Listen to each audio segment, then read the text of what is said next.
हरे कृष्ण। आज के আমরা আলোচনা করব চার যুগ অর্থাৎ সত্য ত্রেতা দ্বাপর এবং এই কলিযুগ সম্পর্কে চার যুগের বর্ণনা আজকে আমরা আলোচনা করব।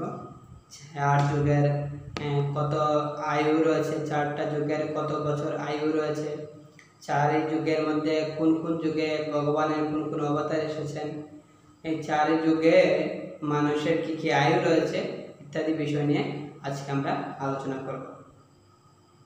हरे कृष्ण। तो चार जुगेर मध्य प्रथम हे सत्ययुग। तो सत्ययुगेर आयु छिल 17,28,000 बछर। तारपरे क्रमान्वये त्रेता जुगेर आयु छिल 12,96,000 बछर।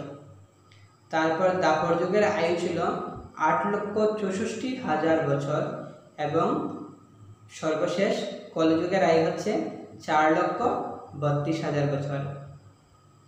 এবার আমরা জানব যে চার যুগের মধ্যে কোন কোন যুগে ভগবানের কোন কোন অবতার গণ এসেছিলেন। সত্য যুগে ভগবানের অবতারের মধ্যে চারজন অবতার এসেছিলেন।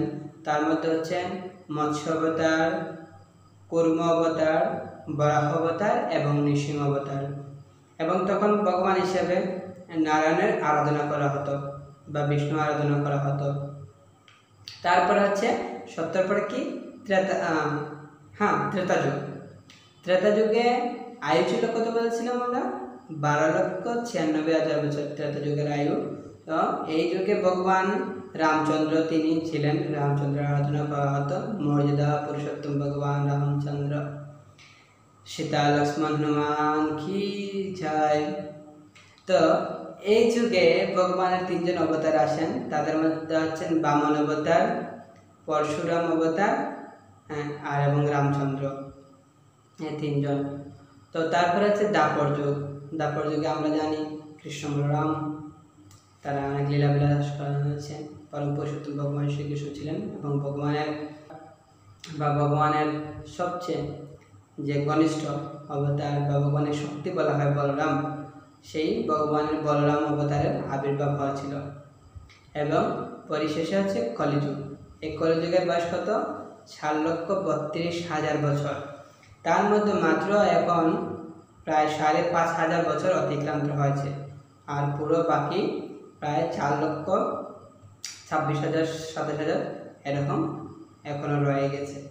তো এই কলিযুগে অবতার হচ্ছেন বুদ্ধ অবতার। তিনি বুদ্ধগয়ায় তিনি আবির্ভূত হয়েছিলেন। এবং বাকি রয়েছেন কল্কি অবতার, যিনি এখনো এই যুগে আবির্ভূত হননি। আমরা পরবর্তীতে এই কল্কি অবতার সম্পর্কে আপনাদের সামনে আমরা উপস্থাপন করব। কল্কি অবতার তিনি কোথায়, তিনি কবে, কোথায় তিনি আবির্ভূত হবেন, তার বাবার নাম কী হবে, কোন গ্রামে তিনি আবির্ভূত হবেন, এই সম্বন্ধে আমরা আপনাদের সামনে উপস্থাপন করার চেষ্টা করব পরবর্তীতে। তো আমরা জানলাম যে কত বছর এই চার যুগের চারটা যুগের আয়ু এবং অবতার বর্গের বর্ণনা। এবার আমরা পাপ পুণ্যের বর্ণনা সম্বন্ধে জানব এবং পরমায়ু সম্বন্ধে জানব। প্রত্যেকটা যুগের যে আমরা মানুষ রয়েছেন জীবের আয়ু সম্পর্কে আমরা জানব। তো পাপ পূর্ণ, সত্য যুগে পাপ বলতে কোনো কিছুই ছিল না, সবাই পূর্ণ করত, সেখানে পাপের কোনো অস্তিত্ব ছিল না। ত্রেতা যুগে এসে কিছুটা পাপ শুরু হয়, সেটাকে বলা হয় ত্রিপাদ। পুণ্য ছিল ত্রিপাদ আর পাপ ছিল এক পাদ, মানে পাপের জন্ম বা সূত্র সেখান থেকে শুরু হয় এই ত্রেতা যুগ থেকে। তারপরে হচ্ছে দাপর যুগ। দাপর যুগে হচ্ছে দ্বিপাদ হচ্ছে পাপ আর দ্বিপাদ হচ্ছে পূর্ণ, সেখানে আর একটু পাপের বোঝাটা বৃদ্ধি হয়ে যায়। তারপরে হচ্ছে কলিযুগ। কলিযুগে হচ্ছে এক পাদ হচ্ছে পূর্ণ আর ত্রিপাদ হচ্ছে পাপ।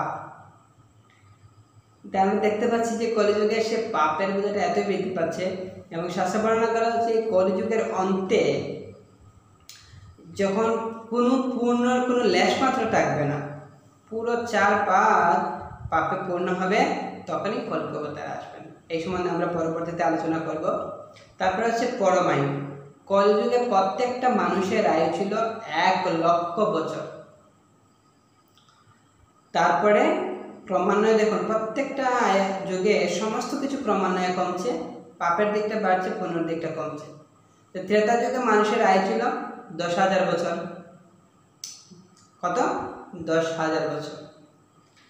তারপরে এখান থেকে দেখুন আবার ক্রমান্বয়ে কমে দ্বাপর যুগে প্রত্যেকটা মানুষের আয়ু ছিল মাত্র 1,000 বছর, আর কলিযুগ 100 বছর। এই কলিযুগে মানুষের আয়ু কত কমেছে দেখুন। তারপরে দেখুন দেহের উচ্চতা। দেহের উচ্চতা বলা হচ্ছে সত্যযুগে প্রায় 100 হাতের মতো লম্বা, এত লম্বা মানুষ হতো। তারপরে ত্রেতা যুগে প্রায় 14 হাত এরকম কিছু মানুষ হতো। মানুষের উচ্চতা কত উচ্চতা হতো।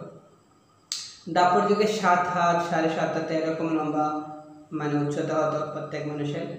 আর কলিযুগে হচ্ছে দেহের উচ্চতা 3.5 হাত, তার চেয়ে কিছুটা বেশি, কারো কারো এর চেয়ে কমও আছে। তারপর বলা হয়েছে কলিযুগে একটা প্রবাদ বাক্য আছে যে কলিযুগের অন্তে মানুষ লাঠি দিয়ে বেগুন করবে, এরকম একটা প্রবাদ বাক্য আছে। তো দেখুন কলিযুগের অন্তে আরো মানুষ আরো ছোট হয়ে যাবে, মানুষের উচ্চতা কমে যাবে। তো কলিযুগ সম্বন্ধে আমরা আলোচনা করবো পরবর্তীতে। তো কলিযুগে এই 4টা যুগের মধ্যে এখন কি ধাম, কোন কোন তীর্থ সবচেয়ে কি বলে এটাকে, কোন কোন তীর্থ প্রসিদ্ধ তীর্থ ছিল? তো সত্যযুগে ছিল পুষ্কর হ্রদ, সেটা ছিল প্রসিদ্ধ। ত্রেতা যুগে আছে নৈমিষারণ্য, দ্বাপর যুগে কুরুক্ষেত্র, এবং এই